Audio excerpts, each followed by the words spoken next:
vídeo já vai começar, mas antes, não se esqueça de se inscrever neste canal e ativar as nossas notificações.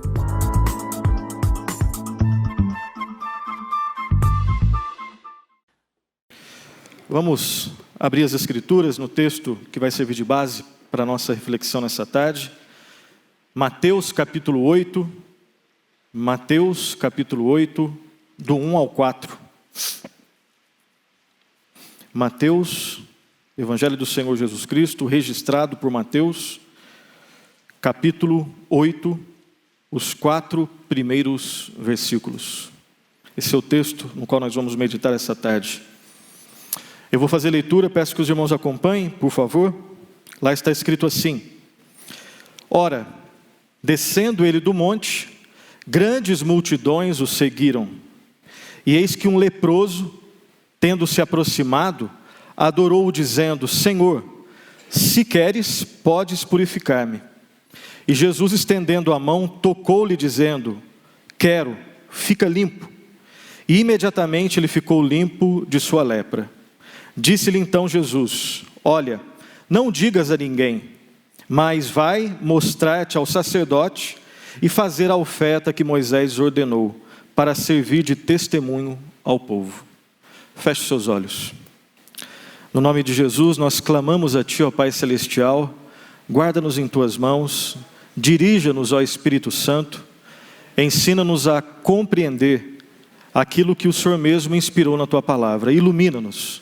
Nós precisamos da Tua ajuda, da Tua iluminação, fala aos nossos corações, ó Senhor Deus eterno, porque se o Senhor não falar, nós sairemos daqui ainda com fome, ó Pai de vida.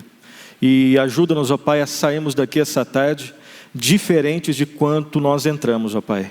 O Senhor conhece as nossas necessidades, o Senhor sabe, ó Pai, daquilo que nós precisamos.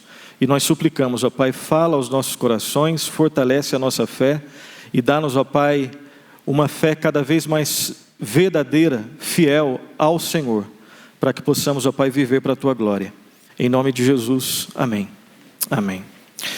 Meus irmãos, antes de entrarmos no texto, normalmente a gente sempre faz algumas perguntas no início e dessa vez não será diferente. Queria que você ouvisse essas perguntas e buscasse responder essas perguntas aí, mesmo que silenciosamente. Como que nós entendemos o fenômeno das multidões? Está marcado aí para o dia 7 de setembro, e quando eu cito, eu só estou citando, não estou querendo fazer nenhum tipo de comentário político, isso a gente deixa para um outro dia. Quero só lembrar que existem pelo menos 2 manifestações marcadas aí. Dia 7, eu acho que depois dia 12, se não me engano. E se a gente chegar até lá, então nós vamos ter multidões aí nas ruas. Só estou citando isso.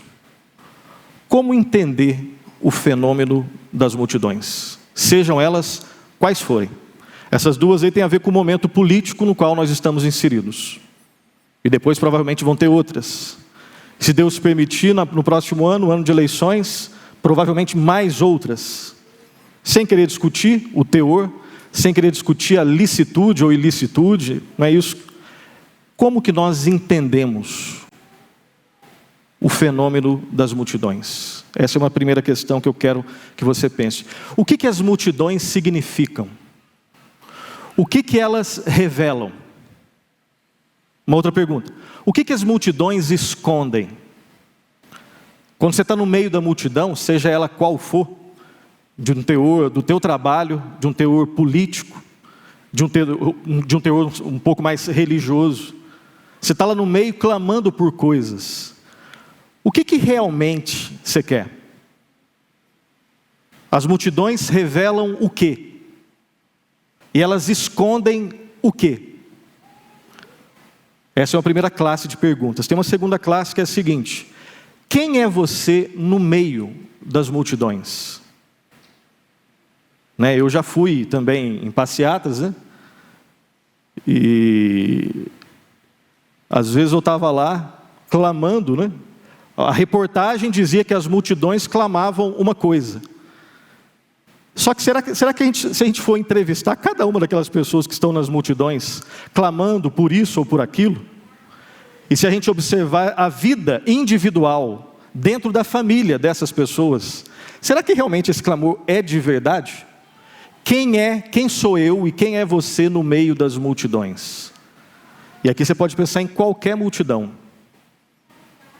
Quem é você no corpo de Cristo?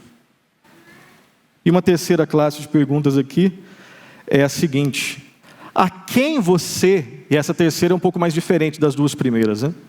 A quem você recorre quando você está em necessidade? Quem que você realmente recorre? Aqui eu quero frisar a palavrinha realmente, porque nós estamos na igreja, e essa parece ser uma pergunta muito óbvia, e é: a quem os cristãos recorrem quando eles passam por necessidade? Ora, a Deus. Então deixa eu só deixar mais claro: a quem você realmente recorre quando você está no momento de dificuldade? As suas atitudes são definidas pela pressão das multidões, ou as suas atitudes e os seus clamores são definidos por Jesus Cristo na sua palavra? Porque se você for minimamente sincero, você sabe que não é tão simples assim responder, inclusive essa terceira pergunta que parece óbvia. A quem você realmente recorre? E as suas atitudes são definidas pelo quê? Pela pressão das multidões ou pela palavra de Jesus Cristo? Eu creio que o texto no qual nós estamos inseridos aqui, o texto que nós lemos aqui essa tarde, ele nos ajuda a responder biblicamente sobre essas questões. Deixa a sua Bíblia aberta, nós vamos versículo por versículo aqui, nesses 4 versículos aqui de Mateus capítulo 8, de 1 a 4. Antes de entrarmos no texto, vamos só lembrar aqui que no início do capítulo 8, e nós lemos os 4 primeiros versículos, mas se você continuar lendo o versículo 5, depois o versículo 14, você vai ver que Mateus ele narra várias curas, Você tem aqui a cura de um leproso, que é o nosso texto, a cura do criado de um centurião, a cura da sogra de Pedro, e depois a menção de várias outras curas. E um detalhe aqui importante, uma informação muito importante é que as curas que Cristo operava, elas nunca eram um fim em si mesmas. Os milagres que Cristo realizava, eles nunca eram um fim em si mesmos. Eles sempre apontavam, eles sinalizavam para algo maior. E o que era esse algo maior? Quando Cristo curava, além de demonstrar compaixão pelas pessoas que estavam enfermas, Cristo também testificava, ratificava a sua divindade. Então não era o milagre pelo milagre. Além de demonstrar misericórdia e graça, ele deixava bem claro que ele era o Messias prometido lá no Antigo Testamento. E aqui um detalhe muito importante, Infelizmente, muitas pessoas ainda não acreditam em Jesus como um grande pensador, em Jesus como um grande, talvez até filósofo, em Jesus como uma pessoa que se compadecia das outras, mas existem alguns grupos, inclusive alguns que se intitulam cristãos, que não acreditam na divindade de Cristo. É impossível ser cristão sem considerar a divindade de Jesus Cristo. E a Bíblia ensina a divindade de Cristo em vários textos, desde o Antigo até o Novo Testamento. E aqui, embora claramente você não tenha isso, quando nós atentamos, implicitamente é óbvio que o texto está falando sobre o fato de que Jesus Cristo, ele não é somente perfeitamente homem sem pecado. Além de ser perfeitamente homem sem pecado, ele é totalmente divino. Ele é o Filho de Deus, ele é o Deus Filho. E Filho de Deus é uma expressão que fala de divindade. Filho de Deus não fala só de filiação, o Filho do Pai. Filho de Deus fala sobre procedência. Se é de Deus é porque é divino. E não existem 2 deuses, só existe um Deus, que subsiste em 3 pessoas: o Pai, o Filho e o Espírito Santo. Embora esse não seja o ensino central aqui, nós queremos destacar esse fato. Mas além disso, o que mais nós podemos aprender nesses 4 versículos aqui, sobre as multidões, sobre o clamor de um leproso, a atitude de Cristo e a orientação que Cristo dá? Nós vamos versículo por versículo, e no primeiro versículo nós vemos aqui a verdade de Jesus e as multidões, de maneira bem rápida. Jesus e as multidões, versículo 1 está escrito assim: ora, descendo ele do monte, grandes multidões o seguiram. Perceba que existe uma conexão aqui direta entre esse versículo primeiro e os dois versículos anteriores. Volte lá, por favor, na mesma página, tá? Mateus 7, 28 e 29, está escrito assim. Perceba que qual que é o contexto? Jesus acabou de ensinar o Sermão do Monte, a constituição do cidadão do reino dos céus. Talvez o ensino mais maravilhoso que existe. O Sermão do Monte, extremamente profundo, extremamente simples, totalmente contracultural. Totalmente contracultural. Em qualquer cultura, oriental, ocidental, em qualquer tempo, século 21, século 20, século 19. Totalmente contracultural.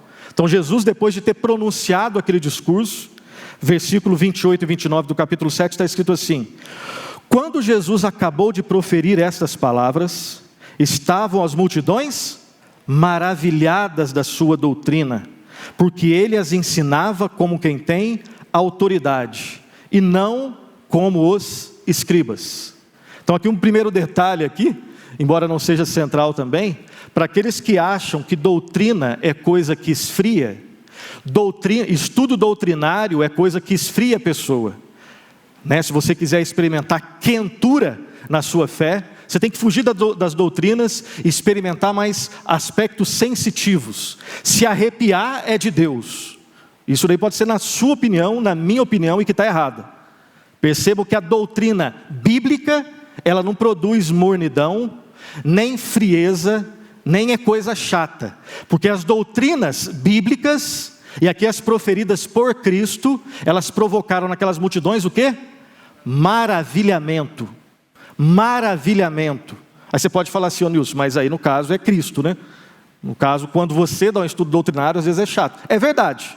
Infelizmente isso pode acontecer. Mas quando isso ocorre, a culpa é minha. Eu é que tornei aquilo chato. Culpa é sua. Quando você esquece da graça, esquece que doutrina é algo belo. Além das doutrinas serem verdades bíblicas, são verdades bíblicas para transformar a nossa vida. E quando eu faço um estudo doutrinário que seja somente seco, o estudo doutrinário que só acusa as pessoas, ok, é chato. O que é chato? O meu estudo, o seu estudo, a minha fala, a sua fala. Mas quando eu for fiel à Escritura, doutrina biblicamente entendida nunca é chata. Embora nós possamos ser chatos. Porque quando eu for fiel à Escritura, pela graça de Deus, não pela minha competência oratória, mas pela graça de Deus, doutrina bíblica é algo sempre vivo e deve provocar sempre maravilhamento. E foi isso que a doutrina de Cristo provocou naquelas pessoas. Aí voltemos para o nosso texto. Logo depois, versículo 1 do capítulo 8, ora, descendo ele do monte, terminou o sermão do monte, ele desce, grandes multidões o seguiram. Se alguém diz que todas essas, que individualmente, todas as pessoas que faziam parte dessas multidões eram convertidas, se você acha isso, o texto não diz, você que acha. E se você acha também que não tinha nenhum convertido, também o texto não diz, é você que acha. O texto simplesmente diz, ora, descendo do monte, grandes multidões o seguiram. E no texto anterior nós vimos que essas multidões desceram maravilhadas da doutrina do Senhor Jesus Cristo. Algumas provavelmente, ou muitas eram convertidas. Nem todas provavelmente eram convertidas. E o que eu quero destacar aqui, fechando esse primeiro ponto, é o seguinte: não se iluda com as multidões. Porque nesse momento, as multidões ficaram maravilhadas da doutrina de Cristo. Mas no momento da morte do Senhor Jesus Cristo, não é que não tinham multidões o seguindo, é que ninguém o seguiu. No momento da morte, olha só, Sermão do Monte, as multidões maravilhadas seguiram a Cristo. No momento da crucificação, não é que as multidões não estavam lá, nem os discípulos estavam lá. Isso, ou melhor, disso, nós podemos extrair alguns ensinos. Primeiro deles, não confie nas multidões. Cuidado com as multidões. Esse texto aqui é um soco na boca do estômago dos numerólatras, daqueles que idolatram os números. Os números enganam. Esse é o primeiro ensino. Um segundo ensino primeiro ensino, vamos repetir, eu esqueci, não confie nas multidões. Agora tem um segundo ensino também, não despreze as multidões, porque as multidões sinalizam algo. Várias daquelas pessoas provavelmente se converteram realmente a Cristo. Então, se no ensino não confie nas multidões, é um soco na boca do estômago dos idólatras dos números, o não despreze as multidões também é um soco na boca do estômago daquele que desprezam os números. Daquelas pessoas que falam assim, olha, a minha igreja é muito pequena, mas sabe por quê? É porque aqui só tem eleitos. Os impuros eu deixo todos de lado. E eu não quero que a minha igreja cresça. Tem pessoas que acham assim. A Bíblia não dá base nem para uma, nem para outra. Nem para aquelas que dizem que só pelo número a igreja é boa, ou muito número, né? A igreja uma determinada igreja é boa. E também a Bíblia não dá base para você falar assim, olha, igrejas grandes são igrejas infiéis. Igrejas pequenas é que são igrejas fiéis. Bom, isso é na sua opinião. Na Bíblia você não tem isso. Então, primeiro ensino, Jesus em relação às multidões. Não despreze as multidões, não confie nas multidões. Jesus Cristo, ele nesse momento, ele não expulsou as multidões. Mas houve um momento em que ninguém seguiu ao Senhor Jesus Cristo. Esse é o primeiro ensino que nós podemos ter aqui. E nós sabemos que, ainda falando sobre o maravilhamento da palavra de Cristo, o maravilhamento da palavra de Cristo produz ação para segui-lo. As pessoas ouviram a doutrina, se encantaram com a doutrina e seguiram, de alguma forma, o Senhor Jesus Cristo. E nós também somos chamados a proclamar a palavra de Deus e nunca tornar a palavra de Deus chata, mas pela graça de Deus, a despeito dos nossos erros, a despeito dos nossos limites, que as pessoas possam dar graças a Deus quando nós abrimos a nossa boca para falar do Evangelho. Todos nós aqui, todos os cristãos são chamados a proclamar a palavra de Deus, para que alguém um dia também se encante, não com você necessariamente, mas com a fidelidade, com a palavra de Deus na sua boca.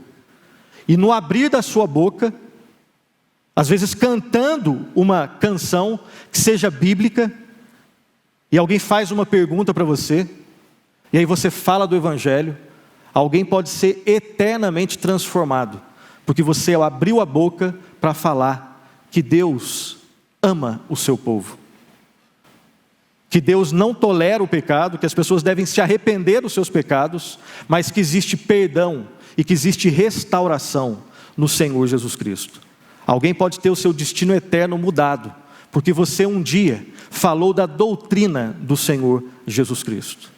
Uma segunda verdade que nós vemos nesse texto é a atitude do leproso. A primeira, Jesus e as multidões. Depois, a atitude do leproso, versículo 2, está escrito assim: E eis que um leproso, tendo se aproximado, adorou-o, dizendo: Senhor, se quiseres, podes purificar-me. Eu sei que todos nós aqui provavelmente já ouvimos, os relatos sobre como era a lepra, como era a realidade de um leproso naquela época. Eu não vou repetir todos, mas quero lembrar sim. A lepra era a pior doença daquela época. Ter uma lepra naquela época era como se você tivesse morte em vida. Se você fosse um leproso naquela época, era impossível você cultuar a Deus publicamente, porque um leproso era considerado cerimonialmente impuro, socialmente deixado de lado, espiritualmente, cerimonialmente deixado de lado também. Era uma pessoa desprezada pela família, desprezada pelos religiosos, não tinha trabalho, vivia na dependência das pessoas. Ser leproso, como alguém disse, era experimentar uma certa morte em vida. E o que aquele leproso fez? 3 atitudes daquele leproso, bem rápidas aqui. Em primeiro lugar, o leproso se aproximou de Jesus Cristo. Ele se prostrou diante do Senhor Jesus Cristo e rogou de joelhos. Segundo o texto de Marcos, nós não vamos ler só por uma questão de tempo. Esse texto no qual nós estamos debruçados, ele é narrado em Mateus, ele é narrado em Marcos capítulo 1, do 40 ao 45, e em Lucas capítulo 5, do 12 ao 16. E às vezes você tem uma informação em Marcos que Lucas não deu, às vezes uma em Mateus que um outro autor de repente não deu. E segundo o texto de Marcos, ele rogou ao Senhor Jesus Cristo de joelhos. Provavelmente de joelhos, com muita dor no joelho. Ele roga ao Senhor Jesus Cristo. Essa é a primeira atitude do leproso. Ele se aproxima de Cristo. E teve que ter fé para fazer isso. E se ele teve fé, e ele teve, essa fé veio de Deus. Foi ele que foi até Cristo. Uma atitude dele. Mas essa atitude ele não fez sozinho. Ele só fez pela graça de Deus. Porque olha só, o leproso, como nós lembramos aqui, era alguém que não chegava perto das pessoas. Não é só porque ele não queria. Às vezes ele até queria, mas não podia. É porque as pessoas não deixavam. Ele chegou perto de Jesus Cristo. Atitude corajosa, de uma coragem que ele teve, mas que não vinha dele, vinha de Deus. De uma fé que ele teve, mas que não nasce nele, nasce em Deus. Essa foi a primeira atitude. Ele se aproxima de Cristo. Uma segunda atitude, ele adora o Senhor Jesus Cristo. E Jesus Cristo não corrige. Se Jesus Cristo não fosse Deus, e alguém, imagina só, alguém te adora. Se você aceita essa adoração, você é louco, porque você não é Deus. Nenhum de nós aqui é digno de adoração. Jesus Cristo, ele foi adorado em várias partes das Escrituras, e nesse texto também. E esse leproso se aproxima de Cristo, ele adora Cristo, e Cristo não diz, eu não sou Deus, não me adora não. Cristo aceita a adoração. Se Cristo não fosse Deus, e aceitasse a adoração, ele não poderia ser o nosso Salvador. Primeiro porque ele não é Deus, e segundo que ele seria um homem que pecou. Se Cristo, não sendo Deus, aceita a adoração, isso não diz que ele não somente não é Deus, ele é um homem como nós, praticamente, porque ele, nesse caso ele teria errado, mas não foi isso que aconteceu. Ele foi adorado por aquele leproso. O leproso sabia que Jesus não era um homem comum, ele reconheceu o seu poder e a sua divindade. E uma terceira e última atitude do leproso, ele suplicou a Jesus Cristo. Ele se aproxima, ele adora e ele suplica pela sua necessidade. Ele reconheceu a sua necessidade, em primeiro lugar, e em segundo lugar ele reconheceu que a sua necessidade só poderia ser suprida pelo Senhor e Salvador Jesus Cristo. E olha as palavras que ele usa aqui: Senhor, se quiseres, podes purificar-me. Ele não tinha certeza que Jesus Cristo queria purificá-lo. Essa certeza ele não tinha. Mas ele tinha uma certeza, que se Jesus Cristo quisesse, ele seria purificado. E como que a gente vai saber se Jesus Cristo queria ou não? Nós vamos para o terceiro ponto. A atitude do Senhor Jesus Cristo. Versículo 3, está escrito assim: E Jesus, estendendo a mão, tocou-lhe dizendo, quero, fica limpo. E imediatamente ele ficou limpo de sua lepra. Assim como aquele leproso teve 3 atitudes, Jesus Cristo, nós podemos ver também nesse texto, pelo menos 3 atitudes do Senhor Jesus. Em primeiro lugar, Jesus Cristo estendeu a mão e tocou naquele leproso. Ele fez algo louco. Ele fez algo contracultural. Você provavelmente não faria isso, assim como eu. Jesus Cristo fez. Ele não só se aproximou, ele se aproximou e estendeu a mão e tocou naquele leproso. O leproso se aproximou de Jesus, Jesus estendeu a mão, tocou. Jesus coloca o amor à pessoa acima dos tabus religiosos errados daquela época. O que Jesus Cristo faz não é só contracultural, é contra cerimonialmente falando também. E aí, por favor, não vejam nessas palavras base para ficar falando, né? Mais Jesus, menos religião. Isso aí não tem base, não. Jesus Cristo veio fundar, sim, uma religião. Eu gosto de Cristo, não gosto de religião. Você não entendeu, então, que a Bíblia fala de religião. Porque só existe uma religião verdadeira, é a religião baseada nesse livro, onde Cristo é o centro. Se religião tem aquela conotação de religar, o único que faz o religar é o Senhor Jesus Cristo. Jesus Cristo, ele ia em sinagogas, ele respeitava ritos religiosos, ele extrapolou esses ritos. Esse aqui é um dos textos, dos vários, mas ele não era contra. A única religião verdadeira que existe é a religião baseada na palavra de Deus, que tem Cristo no seu centro. Não acredite nessa bobagem que diz, eu quero mais Cristo e menos religião. Bom, você pode não estar querendo religião falsa, mas a religião verdadeira, ela tem a pessoa e a obra de Cristo no seu centro. E quando Cristo tinha que fazer alguma correção, ele fazia.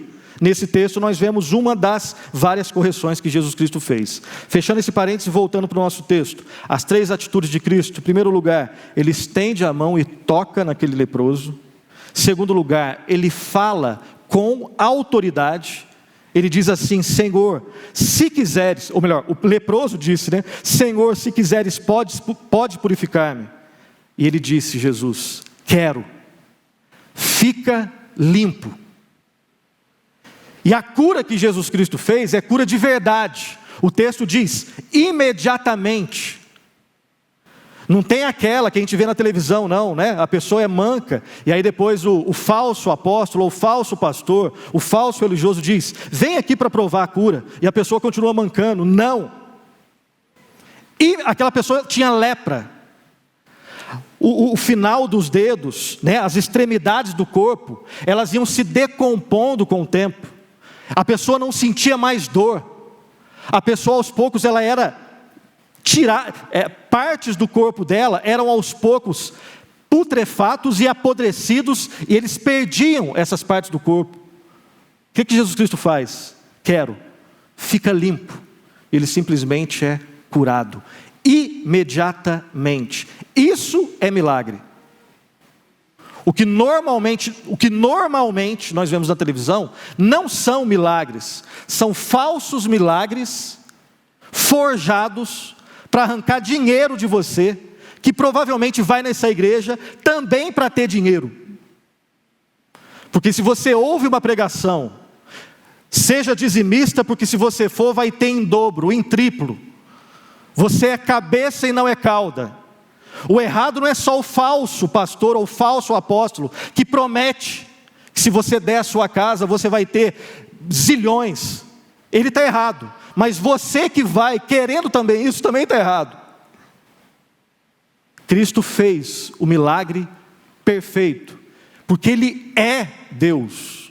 Instantaneamente, quero, fica limpo. Não sou eu que estou inventando, o texto diz, quero, fica limpo. E imediatamente ele ficou limpo da sua lepra. Milagre. A atitude de Cristo não termina, tem uma terceira. Jesus Cristo estende a sua mão e toca naquele leproso, ele fala com autoridade e Jesus Cristo cura. Nós já falamos sobre isso, né? É a restauração do leproso que foi imediata e plena. Perceba que, de novo falando da divindade de Cristo, a divindade de Cristo é provada nesse texto, não só no fato de que o leproso adora Cristo, e Cristo não corrige o leproso, mas no fato também que somente Deus é que pode fazer esse ato, curar imediatamente de uma doença que é, humanamente falando, incurável, pelo menos nesse esquema aqui. Hoje a lepra tem cura, mas pela via da medicina, e graças a Deus por isso. Graças a Deus e glória a Deus por isso. Mas desse jeito aqui é milagre. E só Deus pode fazer isso. Você não faz, eu não faço. Só Deus pode fazer. Deus pode usar você para fazer o milagre. Os apóstolos também, houve um tempo onde a Bíblia não estava fechada, que eles também operavam milagres, mas não era baseado no seu poder. Era um poder que vinha do próprio Deus. E Deus continua fazendo milagres hoje. Ele cura com a medicina e sem a medicina. Ele pode ressuscitar alguém se ele quiser. E aqui nós estamos diante de um milagre. E aquele leproso, ele foi restaurado socialmente, ritualmente e religiosamente. Ele agora foi incluso de novo na sociedade. Ele poderia participar dos rituais religiosos. Ele poderia viver a religião de uma maneira mais comunitária. Nós vimos então Jesus Cristo e as multidões, a atitude daquele leproso, a atitude do Senhor Jesus e por fim, versículo 4, a orientação de Jesus àquele leproso. Jesus Cristo, depois de fazer aquele milagre, de restaurar integralmente aquele leproso, ele dá uma orientação. Talvez não seja essa a orientação que você daria, ou que eu daria. Essa foi a orientação que Jesus Cristo deu.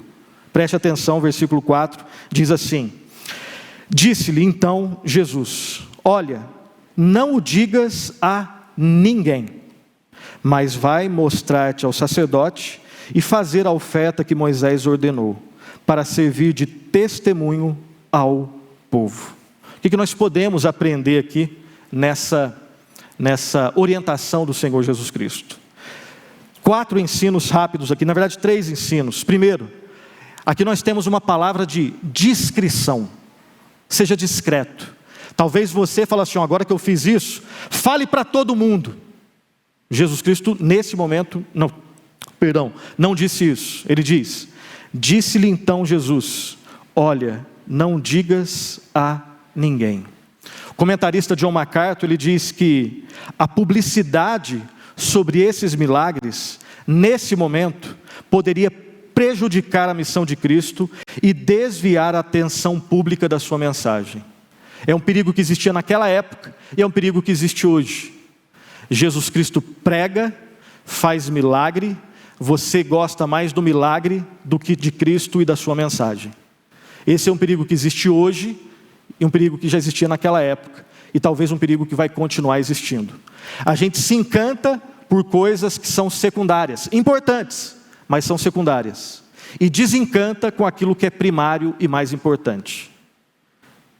Eu creio que se o John MacArthur não consegue explicar tudo, ele pelo menos nos dá uma instrução bem interessante. Por que Jesus Cristo diz que não era para contar para ninguém? Porque provavelmente naquele momento, a publicidade disso que Cristo fez, atrapalharia a missão de Cristo naquele momento, fazendo com que as pessoas prestassem mais atenção no milagre do que na pessoa e na mensagem do Senhor Jesus Cristo. A presença das multidões às vezes tornava a permanência, você sabe disso, de Jesus Cristo às vezes em alguns lugares, impossível. Às vezes Cristo chegava num lugar e multidões iam para aquele lugar. Às vezes Cristo deixava isso acontecer e ele ensinava. Às vezes Cristo queria ficar sozinho para orar ou fazer uma outra coisa. Então nesse momento, a orientação que Cristo deixa para aquele leproso é: seja discreto. Uma segunda palavra, além de discrição, consagração. Seja discreto e se consagre. Quando ele diz assim: mas vai mostrar-te ao sacerdote. E aqui nós temos um ensino maravilhoso. No Antigo Testamento, os irmãos eram ensinados a ofertarem alguns rituais de oferta aos sacerdotes. Um milagre foi feito, uma vida foi restaurada, e agora deveria existir uma manifestação de gratidão. A ordem para mostrar-se ao sacerdote serve de testemunho tanto de Jesus em relação à lei, mostrando que ele veio para cumprir a lei, como serve também para mostrar o seu poder de cura, como o Messias prometido lá no Antigo Testamento. Jesus Cristo não veio abolir a lei, ele veio cumprir a lei.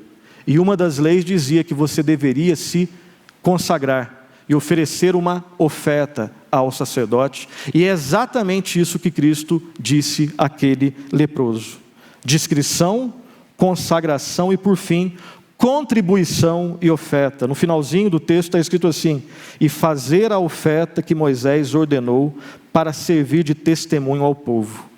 Provavelmente a oferta que é ensinada lá em Levítico 14, 4, 7, que diz que 2 pássaros, um morto e um vivo deveriam ser oferecidos.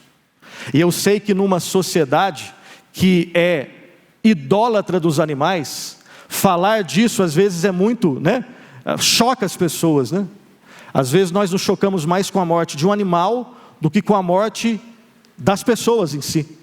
E tem pessoas que se entristecem mais pela morte de um animal do que com a morte do próprio Cristo. São pessoas sensíveis demais, de uma sensibilidade não bíblica, de uma sensibilidade pós-moderna, completamente anticristã, que esquece que Cristo só foi até a cruz por causa dos nossos pecados. A Bíblia deixou bem claro que o salário, a consequência, o pagamento do pecado é a morte. Se existe pecado, Deus nunca vai colocar por baixo do tapete. Se existe pecado, vai existir morte. E essa morte estava destinada a todos nós. Mas um substituto entrou no nosso lugar. E não poderia ser qualquer um. Se eu morresse na cruz, meu sacrifício é inútil, porque eu não sou cordeiro perfeito. Eu tenho pecado no meu sangue. Um homem para substituir homens, mas um Deus, o único que poderia aplacar a ira de Deus, deveria ser o nosso substituto. No mundo não tem isso. Lá na eternidade tem. E o Pai enviou o Filho para ir até a cruz, para morrer no nosso lugar. E todos aqueles que se arrependem e têm fé em Cristo, eles são salvos. Lá no Antigo Testamento, esse sacrifício, ele era tipificado pela morte de animais. Um bezerro morria, um cordeiro morria, um pássaro morria. Alguém que não cometeu pecado, para livrar a pena de alguém que cometeu o pecado. É claro que o sangue dos animais nunca purificou ninguém, mas eles tipificavam, anunciavam o sangue do Cordeiro de Deus que tira o pecado do mundo. Quando você lê Levítico, eu sei que, às vezes é difícil ler Levítico, Parece um açougue, alguns comentaristas dizem. É sangue para tudo quanto é lado. O pecado é feio.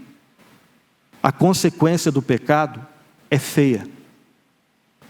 E a mentalidade pós-moderna, psicologizada, que não gosta de ouvir verdades, e eu estou no meio disso tudo, todos nós estamos nessa mentalidade pós-moderna, antibíblica, anti-Deus, anticristã, que não gosta de verdades, gosta de mentiras, que gosta de ser afagada, que não gosta de falar de morte, quanto mais de sangue, e quanto mais de inferno. Tudo isso é loucura para o mundo.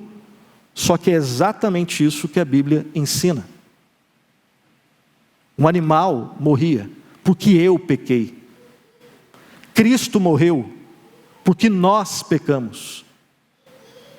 E Ele nos salva. E esse leproso, ele foi orientado a ser discreto, a se consagrar e a fazer uma contribuição e uma oferta. Nós devemos ser gratos e demonstrar gratidão. Hoje nós não demonstramos gratidão ofertando o animal. Isso já passou. Como que nós podemos demonstrar gratidão por aquilo que Cristo fez? De diversas formas. E eu quero terminar aqui com as seguintes considerações.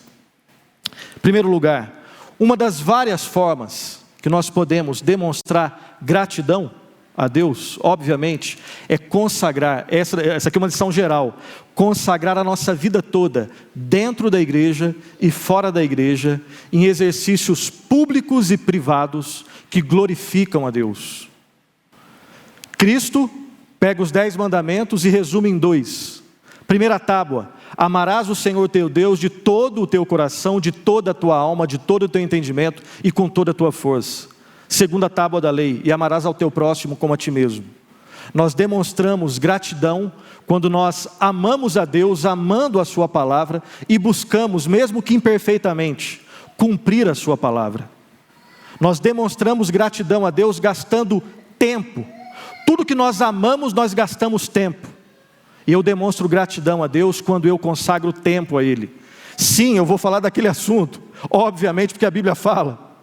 Não é porque falsos apóstolos e falsos pastores utilizam o dinheiro de forma errada que numa igreja bíblica não se deve falar de dinheiro.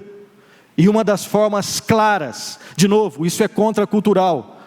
Alguns vão torcer o nariz para isso daí. É a Bíblia que diz. Uma das várias formas que eu demonstro a gratidão pelo que Cristo fez é conscientes de que eu inteiro sou de Deus.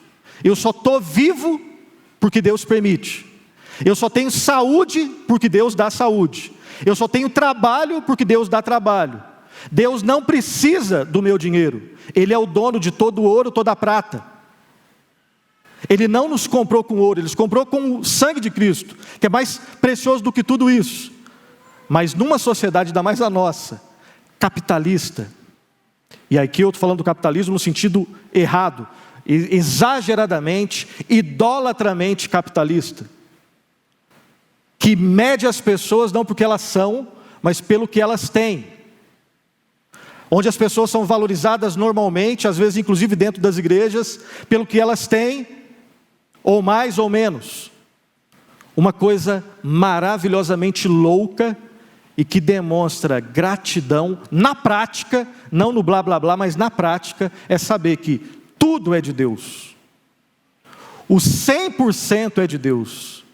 Mas para treinar o nosso coração apegado a coisas materiais, paternalmente, graciosamente, Deus, Ele pede para que você devolva 10%.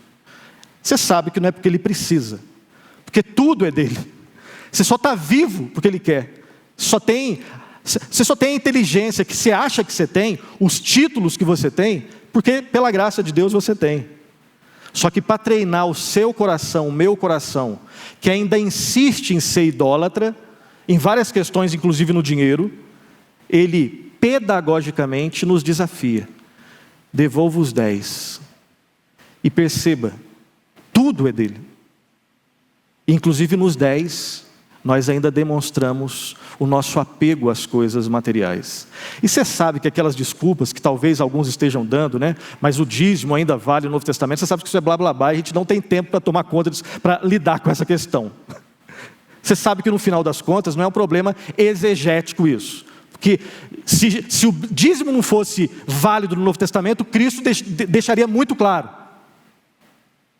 E Ele não disse não ao dízimo. Você sabe que o problema não é exegético, não é hermenêutico de interpretação. É um problema de idolatria do coração. No final das contas, nós temos dificuldade idólatra em devolver a Deus, que pede somente 10. Ele não pede de nós a oferta da viúva, que foi 100%. E aqui é uma maneira clara, das várias maneiras que eu tenho de realmente demonstrar gratidão a Deus. Quem é você na multidão daqueles que seguem a Cristo? Você é daqueles que seguem a Cristo porque os outros seguem? Você é daqueles que seguem a Cristo porque é melhor seguir a Cristo do que andar com leproso? Ou você segue a Cristo porque você se maravilha da pessoa de Cristo, da doutrina de Cristo e da obra do Senhor Jesus Cristo? Quem sou eu e quem é você? Jesus, lembre-se disso, Ele tem compaixão dos necessitados que vão até eles. Talvez nós não sejamos leprosos, mas nós temos necessidades espirituais, físicas, relacionais, financeiras. Todos nós aqui somos necessitados. A presença nossa aqui, ela deixa isso bem claro. Lembre-se disso. Jesus Cristo, Ele se compadece daqueles que são necessitados, tem consciência de suas necessidades e que vão até Ele em bondade não, em senso de dependência, para experimentar a bondade do Senhor Jesus Cristo. Consagre-se a Cristo, termino aqui. Consagre-se ao Senhor Jesus Cristo. Separe tempo com o Senhor Jesus Cristo. Conheça mais o Senhor Jesus Cristo. Aprofunde mais o seu conhecimento de Jesus Cristo. E permaneça para sempre em Jesus Cristo. A vida cristã, ela pode ser definida da seguinte forma: conhecer a Cristo, continuar conhecendo a Cristo e permanecer em Cristo para sempre. Não precisa de nenhuma novidade. É conhecer a Cristo, continuar caminhando no conhecimento de Cristo e permanecer no Senhor Jesus Cristo para sempre. Era isso que o leproso precisava, é isso que eu preciso, é isso que todos nós precisamos. Feche os seus olhos, vamos orar. Graças te damos, ó Pai, pela vida. Obrigado, ó Pai, pela perfeição da Tua palavra. Obrigado, ó Pai, por esse texto que nos ensina sobre o Teu relacionamento com as multidões, que nos ajuda a lembrar da atitude daquele leproso, da atitude do Senhor em relação àquele leproso e da instrução que o Senhor deu àquele leproso.